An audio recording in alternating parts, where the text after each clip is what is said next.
When the devil whispered a thought, Jesus responded with words. We use words to cancel thoughts. You don't keep quiet.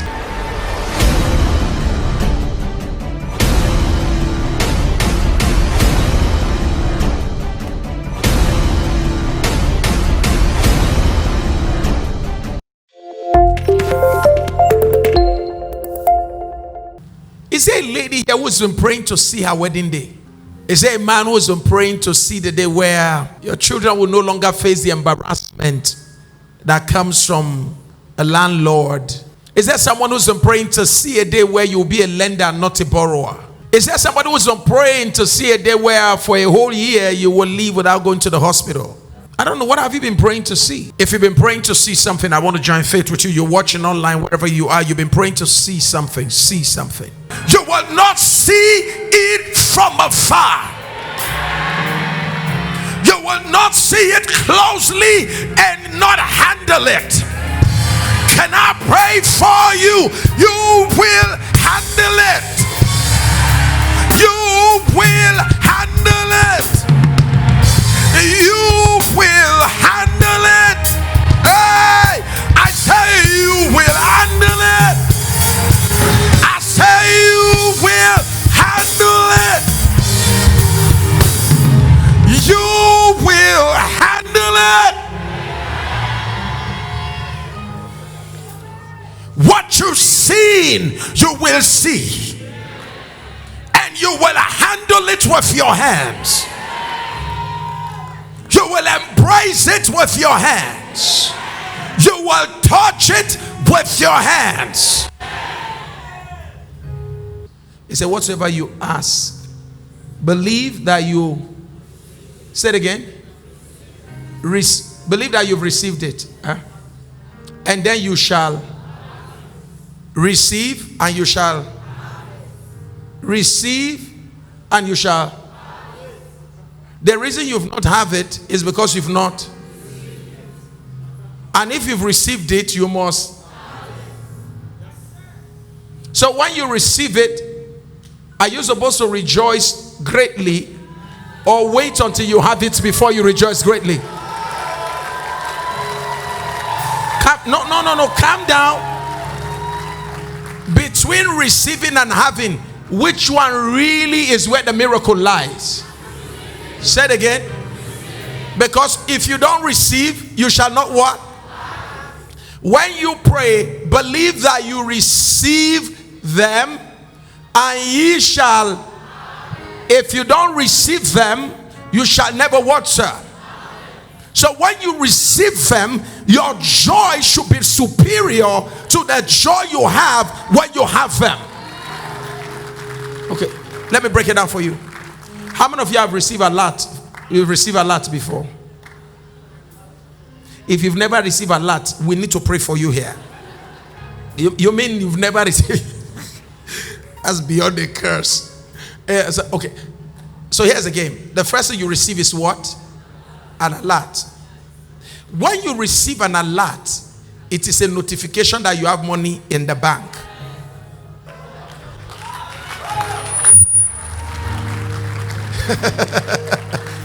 Did you get it now? Please, alert is not money. When you receive alert, it is not money, and yet it is money. Alert is a written notification that a physical evidence exists.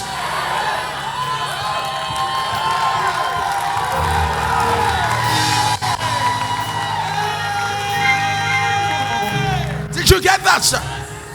Alert is a written notification by a bank that you have that amount of money waiting to be carried out. So when I get the alert, I dance.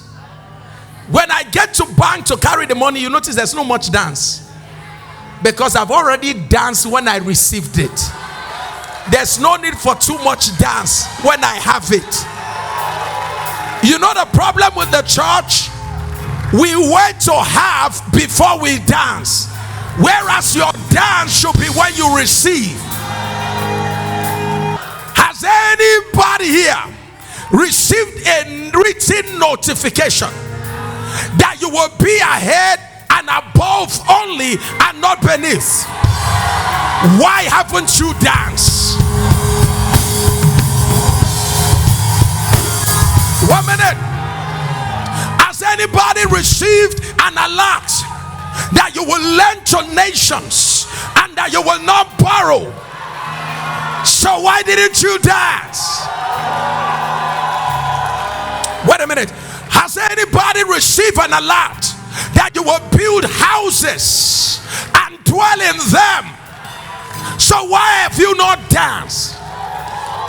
But Pastor, I never see anything now. You don't understand the kingdom. How is it, sir, that Jesus responded to the tree? Another version says he answered it and said to it, Oga, if I were the disciples, causing the tree is not my concern. Sir, what did the tree tell you? Well, it's a very simple thing, man. The first Adam, their downfall was connected to a tree. Here is the last Adam dealing with the same devil his father could not conquer. It's all about a tree. Is it possible that the tree, because every time Jesus said, Satan, get behind me, it was Peter that was talking.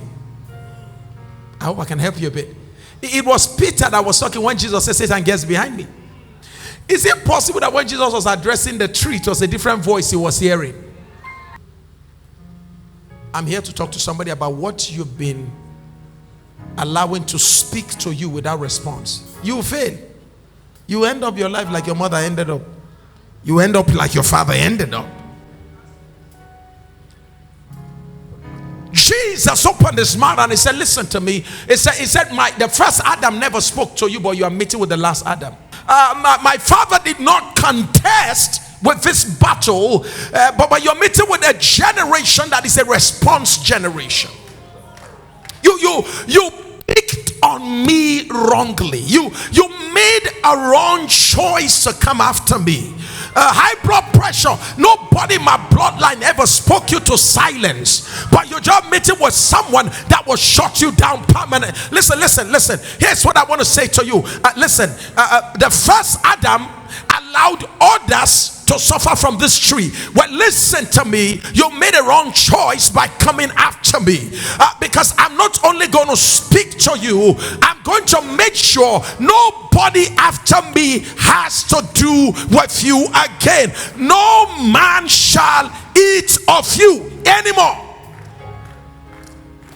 So here's the point. The response reveals what the conversation was about. It's taken me 30 years to study that scripture to find the answer. I've listened to faith teachers and I was trying to find what was the content of the conversation, and the Lord said to me, the response reveals the conversation. What was the content, man? You will eat of me like your father ate. Because the problem of the first Adam was he ate of a tree. Jesus responded to it. And then when Jesus was going to say it, he said, no man shall eat of you anymore. So the conversation was about eating it. The fathers have eaten sour grape. The teeth of the children are set on edge. It's what the conversation is. That your father suffered and you will suffer too. The conversation was about the fact that what happened before will repeat itself.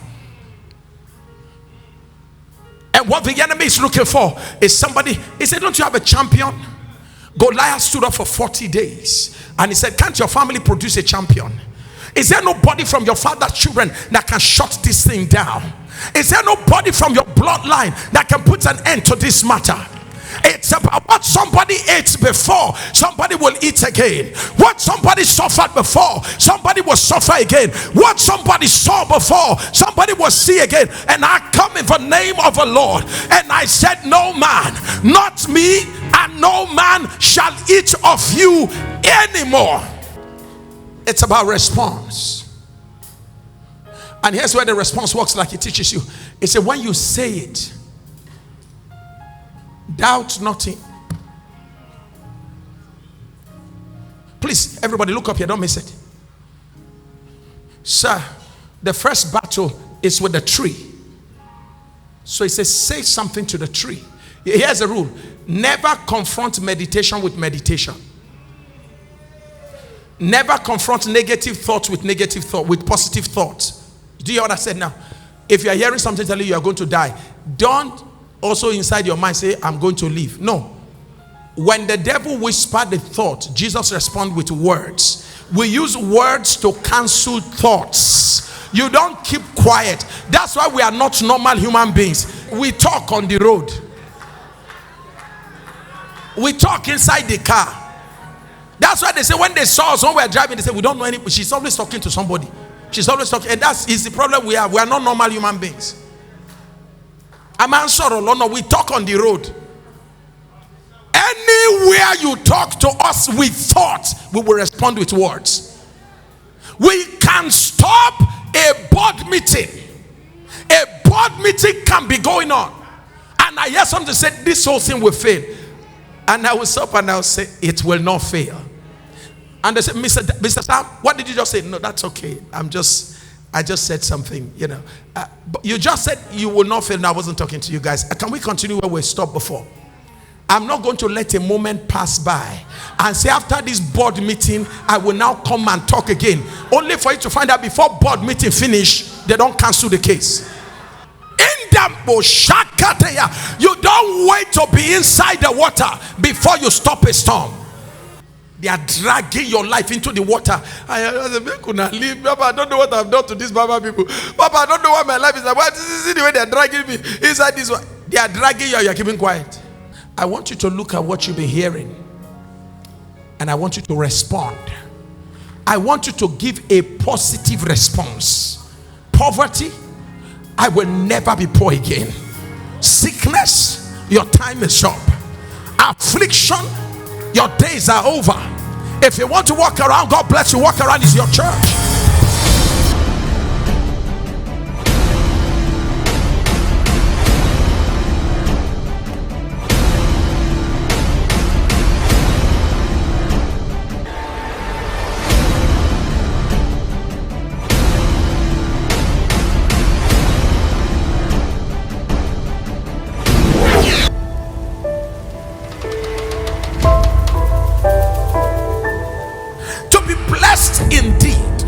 Means that God puts upon you the impartation of His grace that brings about the establishment of an individual.